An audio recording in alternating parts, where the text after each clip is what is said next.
मेरा नाम महेश शिंदे है। जी फोर्स फायर सर्विस मेरे कंपनी का नाम है।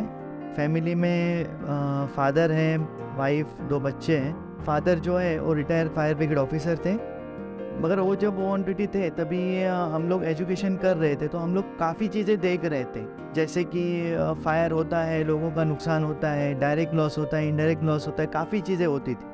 तो उसके हिसाब से मैं फिर इस बिज़नेस में आया। मैं सिस्टम का काम करने लगा, हाइड्रेंट का काम करने लगा, एक्सटिंग्विशर का काम करने लगा, और उसमें काफ़ी चीज़ें हम लोगों ने काम किया। जब हम लोगों ने ये बिज़नेस स्टार्ट किया तभी कुछ ऐसा सोशल मीडिया नहीं था। और मार्केट जाओ, जैसे नागदेव स्ट्रीट जाते थे, जाके फिर हम लोग एक एक प्रोडक्ट देखते थे। फिर वो प्रोडक्ट जाके आप पार्टीज़ को दिखाओ, पार्टी पसंद करती थी, नहीं करती थी, बहुत सारा चैलेंज रहता था वो टाइम पे। और वो टाइम पे इतना सेफ्टी का लोगों को मालूम नहीं था। वो टाइम पे हमको बताना पड़ता था कि आपको क्यों ज़रूरत है। आज बॉम्बे में मेट्रो सिटी में जितने भी हैं वहाँ पे तो थोड़ा लोगों को अवेयरनेस है, मगर आज भी बाहर अगर हम लोग जाएंगे नॉन मेट्रो में तो वहाँ पे लोगों को बिल्कुल मालूम नहीं है कि क्या सेफ्टी होता है, क्या होता है। हाँ, सिर्फ गवर्नमेंट ने जहाँ पे कंपलसरी किया है वहाँ पे वो लोग ज़बरदस्ती करके ले रहे, ऐसे खुशी से नहीं करके लेते। वो चीज़ थोड़ा सा होना चाहिए। समझ लीजिए कि 15 साल पहले की बात है। तभी अराउंडली समझ लीजिए कि हमारे पास 1 से 2 एम्प्लॉयज़ थे। एम्प्लॉयज़ के साथ हम लोग भी काम करते थे। ऐसा नहीं था कि यहाँ पे अभी बैठे हैं, ऐसा नहीं था। वो टाइम पे खुद जाना पड़ता था, खुद जाके लोगों को डेमो दिखाना, लोगों को सिखाना, लोगों को बताना, फायर के बारे में बताना, सारा चीज़ वो टाइम पे करना पड़ता था हम लोग। मगर हम लोगों ने फोकस वो टाइम पे इतना ही किया कि हमारा कस्टमर जो है खुश रहना चाहिए हमारे में। मुश्किल से 50-60 क्लाइंट थे, तो मगर आज हमारे कम से कम 1000-1500 क्लाइंट, वो फिक्स क्लाइंट है। मगर बीच में ऐसा टाइम आया था कि जब कोविड के टाइम में हमको काफ़ी परेशानी का सामना करना पड़ा, क्योंकि हमें वापस रिकनेक्ट करना पड़ा पार्टीज़ को, क्योंकि किसी के पास पैसा नहीं था वो टाइम पे। जैसा हमारी ये हालत थी वैसे वो लोगों की भी थी। पार्टीज़ को बोलना पड़ा कि सर अभी आप हमको पेमेंट मत दो, आप एटलीस्ट सेफ्टी आपका करके ले लो, फिर आप हमको पेमेंट देना।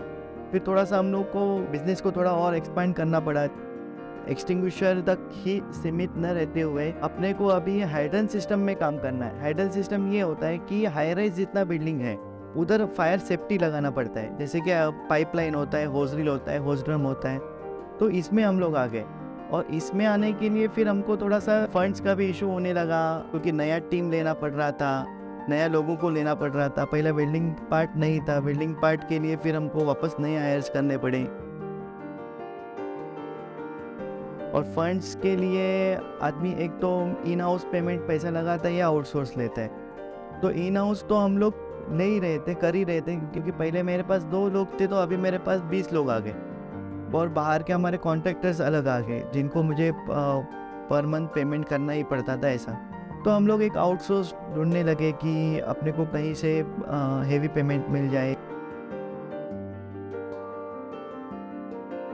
क्रेडिट तो मिलता है मार्केट में, मगर मार्केट में क्रेडिट मिलता है तो उस पर उनका ज़्यादा रहता है। जैसे कि 2%, 3%, 5% लगाते हैं, वो क्रेडिट तो देंगे मगर आपको प्रॉफिट नहीं मिलता। थ्रू कैप फाइनेंस कंपनी है, उनसे हम लोग कनेक्ट हो गए और उनसे हमने थोड़ा फंड्स लिया। उसके वजह से क्या हो गया कि हमारा परचेज स्ट्रांग हो गया।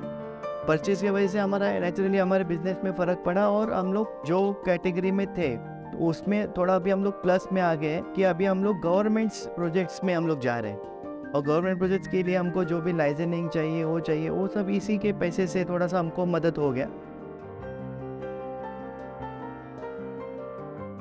ये बॉम्बे में अभी ऐसा है कि कुछ साल के बाद पता चलेगा कि यहाँ पे खाली 3 या 4 सेक्टर्स रहेंगे, जो हाई राइज बिल्डिंग्स रहेंगी, हॉस्पिटल्स रहेंगे, कॉलेज रहेंगे, स्कूल्स रहेंगे और होटल्स रहेंगे। ये 4-5 सेक्टर ही रहने वाले, और 4-5 सेक्टर को क्या लगने वाला है, तो सर्विस लगने वाला है। बिजनेस स्टार्ट किया तो हम लोग क्या, ऐसा नहीं था कि हम लोग तुरंत आके, फादर फायर में थे तो हम लोग ही इसमें आके बैठ गए, मगर एक पहले से एक इंटेंशन था कि मुझे करना है तो बिजनेस ही करना है। मैं किसी के यहाँ पे बंद के काम नहीं कर सकता था। तो हम लोगों ने दूध का धंधा भी किया। स्टार्टिंग में 4 बजे उठते थे, 1 बजे सोते थे, ये डेली था हमारा। मगर उसमें भी हम लोग फायर का काम करते थे, तो क्योंकि हमें वो मालूम था कि ये आगे जाके यही हमको सपोर्ट करने वाला है।